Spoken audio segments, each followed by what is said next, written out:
ସାଇବାବା କିଏ? ସାଇବାବା କୋଉଠୁ ଆସିଥିଲେ? ସାଇବାବାଙ୍କ ପାଖରେ କ'ଣ ରହିଛି ସେ ରହସ୍ୟମୟ କଥା? ଚାଲନ୍ତୁ ଜାଣିବା ସାଇବାବାଙ୍କ ଉପରେ ଗୋଟେ ଛୋଟିଆ ଷ୍ଟୋରିଟେ। ମହାରାଷ୍ଟ୍ରରେ ଥିବା ଗୋଟେ ଗାଁ ଯାହାର ନାମ ହେଲା ଶିରିଡି। ସେ ଗାଁରେ 400ରୁ 500 ଲୋକ ବସବାସ କରୁଥିଲେ। 1854 ମସିହା କଥା। ଲିମ୍ବ ଗଛ ତଳେ ଗୋଟେ 16 ବର୍ଷର ପିଲା ଧ୍ୟାନ କରୁଥିବାର ଗାଁ ଲୋକ ଦେଖିଲେ। ସେ ଜଣେ ସାଧାରଣ ପିଲା ନଥିଲେ, ସେ ଜଣେ ମହାତ୍ମା ସନ୍ଥ ଥିଲେ। ଯେତେବେଳେ ସେ ପାଖରେ ଥିବା ମନ୍ଦିରକୁ ଖଣ୍ଡବା ମନ୍ଦିରକୁ ପଶିଲେ, ଖଣ୍ଡବା ମନ୍ଦିରରେ ପହଞ୍ଚିଲେ, ଗାଁର ଜଣେ ପୂଜାରୀ ମାଲସାବତୀ ତାଙ୍କୁ ଆଓସାଏ ଡାକିଥିଲେ। ଆଉ ସେଇ ଦିନ ଠାରୁ ସାଇ ନାମରେ ସମସ୍ତେ ଚିହ୍ନିଲେ। ସାଇବାବାଙ୍କ ସବୁଠାରୁ ପ୍ରିୟ ସ୍ଥାନ ସେ ଲିମ୍ବ ଗଛ ଥିଲା, ଯୋଉ ଲିମ୍ବ ଗଛ ତଳେ ସାଇବାବା ଧ୍ୟାନ କରୁଥିଲେ। ସାଇବାବା ଦିନସାରା ଭିକ ମାଗିବାକୁ ଯାଉଥିଲେ, ରାତି ହେଲେ ସେ ଲିମ୍ବ ଗଛ ତଳେ ରହୁଥିଲେ।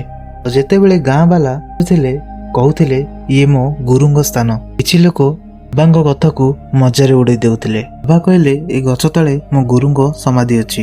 ଲୋକେ ବାବାଙ୍କୁ କହିଲେ ପ୍ରମାଣ ଦେଖାଅ। ପ୍ରମାଣ କରିକି ଦେଖେଇବା ପାଇଁ ସେ ଜାଗା ମାଟି ଖୋଳିଲେ। ମାଟି ଖୋଳିକି ଦେଖେଇଲେ, ଗାଁ ଲୋକ ଦେଖିକି ପୁରା ଆଶ୍ଚର୍ଯ୍ୟ ହୋଇଗଲେ।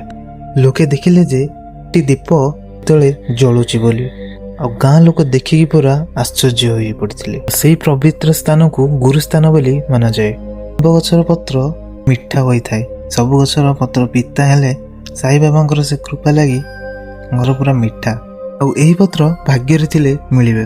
ସାଇବାବା ରହିବା ପାଇଁ ଗୋଟେ ଜାଗା ଖୋଜୁଥିଲେ, ଖୋଜି ଖୋଜି ପାଇଲେ ଗୋଟେ ଭଙ୍ଗା ଘର, ଆଉ ସେ ଘରର ନାମ ଦେଲେ ଦ୍ୱାରକା ମାଇ। ସାଇବାବା ଭିକ୍ଷା ମାଗନ୍ତି, ଆଉ ସେଇ ଭିକକୁ ରୋଷେଇ କରି ଭୋକିଲା ମାନଙ୍କ ପେଟ ଭରନ୍ତି। ସେ ମଣିଷ ହଉ କିମ୍ବା ପଶୁ, ସମସ୍ତଙ୍କୁ ସମାନ ଦେଖନ୍ତି। ସାଇବାବାଙ୍କ ଦ୍ୱାରକା ମାଇରେ ଗୋଟେ ହୋମକୁଣ୍ଡ ଅଛି, ସେ ଆଜି ପର୍ଯ୍ୟନ୍ତ ବି ସେମିତି ଜଳୁଛି।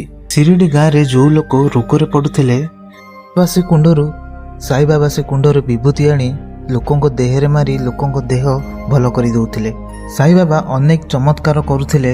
ପାଣିରେ ଦୀପ ଜଳାଇ ଦଉଥିଲେ, ଲୋକଙ୍କ ମନରେ କ'ଣ ଚାଲିଛି ସେ ବି ଜାଣି ଯାଉଥିଲେ। ଯୋଉ ଲୋକ ତାଙ୍କୁ ଦର୍ଶନ କରିବାକୁ ଆଉଥିଲେ, ସୁବିଧାରେ ଅଛି କି ଅସୁବିଧାରେ ଅଛି ଜାଣି ଯାଉଥିଲେ, ଆଉ ସାହାଯ୍ୟ କରିବାକୁ ବି ଯାଉଥିଲେ। ଏମିତି ଅନେକ ରହସ୍ୟମୟ କଥା ରହିଛି ସାଇବାବାଙ୍କ ଉପରେ।